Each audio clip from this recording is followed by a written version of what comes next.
You don't wanna never count yourself out, make it a great one. Just be sure to leave out the doubt, time to wake up. All right, so a CEO from our network wrote this, and I think nearly every leader will identify with this statement right here. Looking back, I realized that my failure to address difficult situations head on inadvertently stifled innovation, hindered collaboration, and created barriers to progress.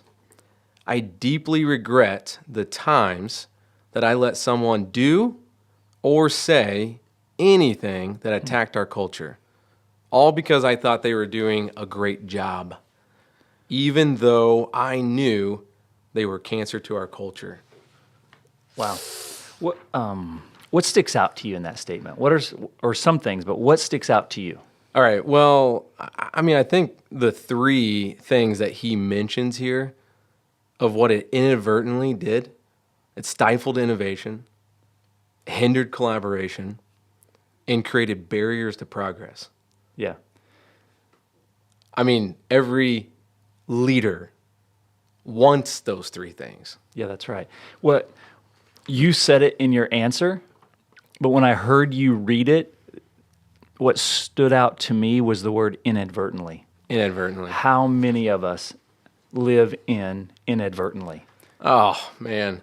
I mean, okay, so most of the time, we don't try to do these things. So the word inadvertently definitely sticks out because it is literally like human tendency to address difficult situations. Absolutely. I don't go to bed at night dreaming about how can I wreck my business? How can I just turn my staff upside down and just make their life hard? Okay, interesting enough too, and it just brings up some of those good conversations. But someone who loves difficult situations, I have never met in a leadership position. They're typically somewhere that is they're creating trouble when they like to have difficult situations. Yeah, they need a psychologist. I shouldn't have said that. That's true, though. Like, I hear you. Leaders lead. Yeah. And I think there's actually, they lead with the best intentions. We lead with the best intentions. We lead with the best motives. We have goals in mind. You want good for your business and for one another. And there's so much pressure, so many opportunities. Immense pressure. Absolutely. And yet, somewhere in there, you inadvertently let go of some soft skills. Yeah. You let go of the things that got you there. They're just... And then when you do, he'd say it again. It was so clear. What happened? All right. I really like the ending. So before I say that, all because I thought they were great at their job. How many times have we let something go on our team and our organization because we thought that just because they did a great job, we could avoid the difficult conversation. We could avoid that painful conversation, the one in the back of your head where you're like, don't say anything, they're doing awesome. Just let it go. Yeah. Those are really two good sandwiches. That you got this front end, and then on the end of that, you're talking about assumptions. Or because even if they are doing a great job, how often do we give permission for bad behavior because the outcomes are what we want? Right. That's not great either. Well, and we got to go back to intentions. Like, sometimes we get our eye off of what really matters, right? And when we do that, we allow ourselves to kind of drift. And obviously, in this situation right here, they might have been avoiding difficult conversations for multiple reasons, but they did it because it was working, because money was coming in, projects were working well, at least they thought. Mm-hmm. And obviously, this being a CEO in our network, we've been able to have the in-depth conversation on this. And here's the last sentence is what gets me the most. Even though I knew that it was devastating, it was cancer to our culture. Yeah. So we know it in the back of our heads. Mm-hmm. We know, like, hey, that situation is going to tear our team apart.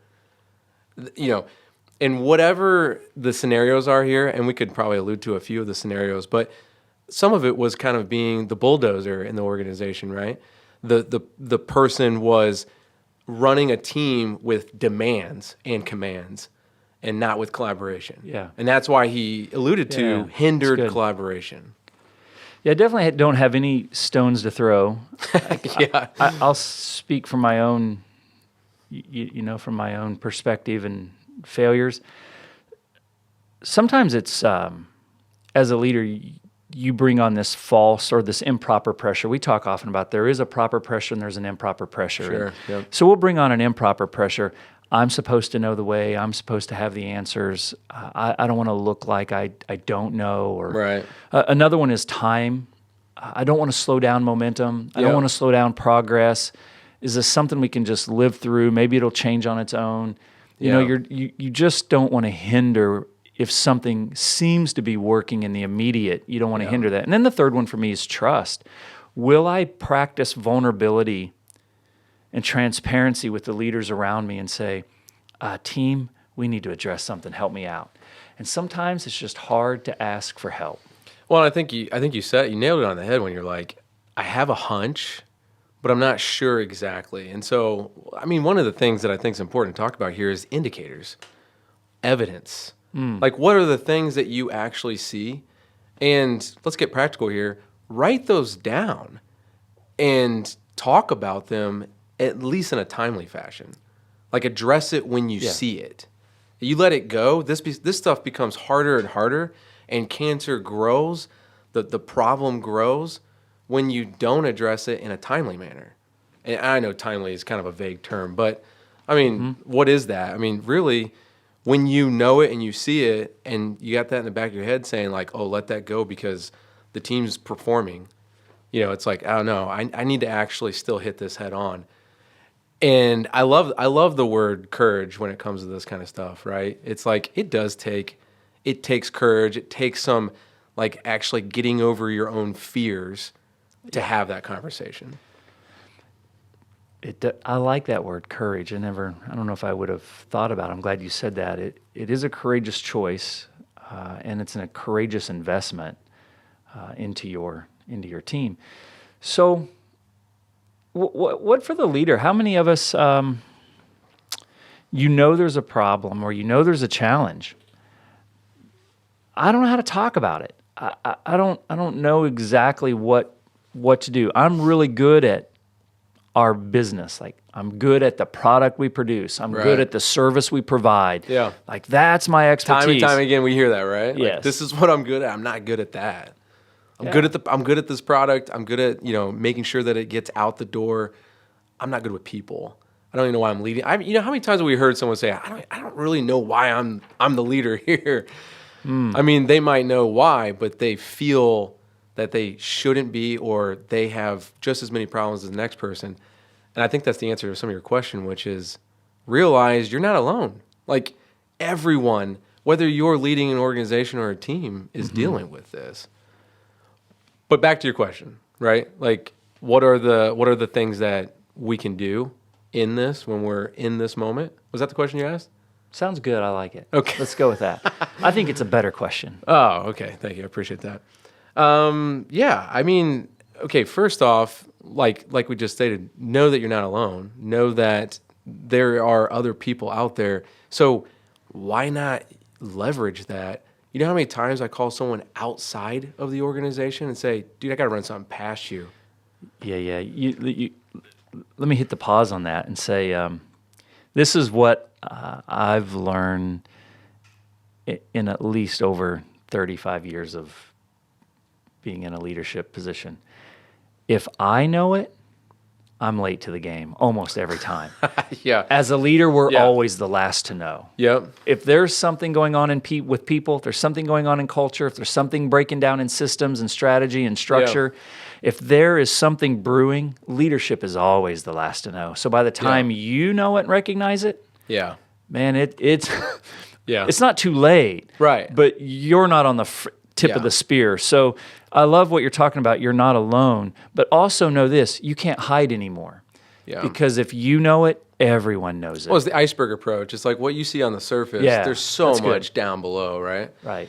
Yeah, I think that's really good. And you know what? Like, how many times have we done some sort of personality? I don't care which one you use. And then you read it with them, whether it's the CEO or it's a leader of a department, and they're like, I agree with that, but I never put words to that. Yeah. And that's another thing that comes to mind is until you see the words of what describes you, and here's one that in this situation that we've seen multiple times in personality assessments, and that's because if you're very results driven, you go, go, go, and you tend to avoid the things that will hang you up, is avoiding the hard conflict. Avoiding conflict. Yeah. And it's like, you know this is going to take time to take the pause and literally deal with what's going on with the people dynamic of teams. Right. And Yeah, I'll just come back to the courage, and see what you would add to it. It's a bit of a later, greater mentality. Yeah. If you keep running a bit with I guess you could say you're running with a limp. You've got some damage that's happening, and if you're just trying to Band-Aid your way, running with a limp. Okay. Yeah. you're not going to run the long race. Yeah. And your turnovers are going to increase, and inefficiencies are going to continue to grow, and you're going to miss out on other for business sure. growth opportunities. Yep. So if, later and greater, like sometimes we talk about this often, you and I. There is a temptation to want to take the easy wrong answer over the hard right answer. Yep.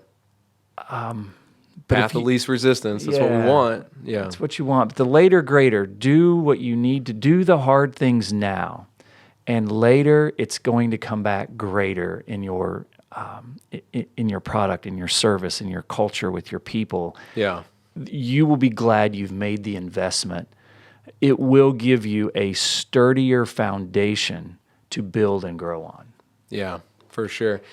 A image came to mind is like you have this path laid out in the woods, and it's the long way around. And it takes time to cut down the trees and do the straight path, right? It's like it takes time. You have to put your sweat and tears into it. But when you do it, you're thankful for the next 5 years that you're walking that path. It's the same thing. It's like we want to take the easy route. And so, and again, no stones to throw here, but I think it's good to actually get real feedback from CEOs like this because it shows you're not alone, and you can't feel like you're alone in this. Yeah. It certainly is. It's problematic, but it's also repetitive. It's going to happen again and again and again, and until we learn to hit problems dead on, have the conversations, address them. And here's the other thing: how many times when we talk about this, and whether it's with us in our own organization or outside of it. When we're talking to organizations that we partnered with, how was it? It wasn't that bad. It wasn't that bad. That's what I was going to say. Is on the other side of this, how many conversations have you had where, having gone through a bit of a process, an evaluation, an assessment, and you chart out a bit of a path for them, right? And on the other side of it, they go, well, that wasn't nearly as hard as I thought. That was really actually, that's all it took? That's all we had to do? Yeah. But we come back to the word you started with.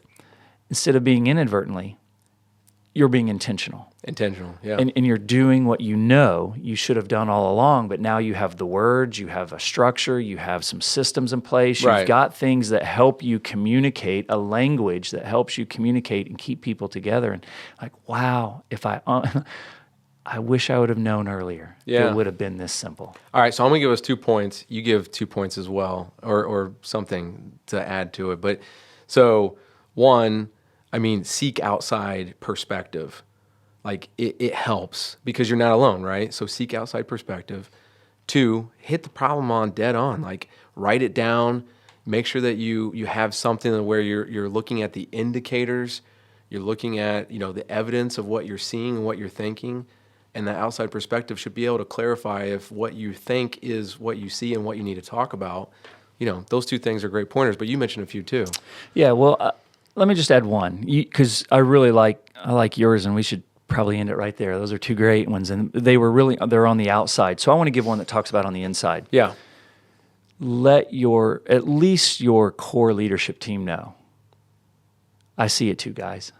Yeah. And we're gonna do something about it. I'm not gonna do it alone. Right. We're gonna do it together. I'm gonna Yeah. invite you in. That's good. I'm gonna invite you into the progress forward. And what you're gonna find is they're gonna give when you do this, you're gonna give oxygen to the room, and it's gonna create a deeper trust that says thank you. All right. And to add to that point, we've been in organizations where they let problems fester for years. Yeah. For years. And they could draw it back to one source, one person who had caused these problems. But they're so good at performing. They do their job so well.